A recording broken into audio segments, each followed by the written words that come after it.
Buni qaranglar. Bunaqa pererasxod qilish shart emas. Bizning uylarimiz lегкий konstruksiya. Fundamenti mana shunaqa o'rtasiga tashlash vashim kerak emas. Orcha rasxod bizga mana atrofini o'ziga lentishni qilib fundament qo'yasizlar, o'rtadan просто stяжка qilasizlar. Buni qaranglar, shuncha joyga fundament qilingan.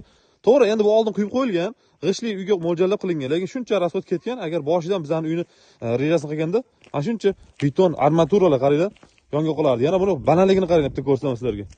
Mana shuncha, 1,5 metr fundament qilingan. Mana shunaqangi pererasxod qilmaslik uchun boshidan biz bilan maslahat qilinglar. Biz sizlarga fundamentlar razmerini to'g'ri chiqarib beramiz. Lentishni fundament qo'yasizlar, stяжка qilib.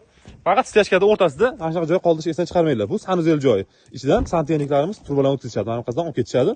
Mana shunaqa joylarda yana stяжкani ochib yurmaymiz. Hozir zominga kelganmiz. Zomindagi 80 kvadratli uyimiz hozir yo'lda fura kelyapti. Kelgandan keyin tushirib qurilish jarayonlarini ham ko'rsatamiz. Kimga mana shunaqa uylar kerak bo'lsa, 5 million so'mdan kvadrati 1 oy, 1,5 oyda bitirib beramiz. Pat ключ kirib yashayverasizlar. Bundan turib yurasizlar, santexnikasini o'zida qo'lasizlar. Kimga kerak bo'lsa, telefon qilavering.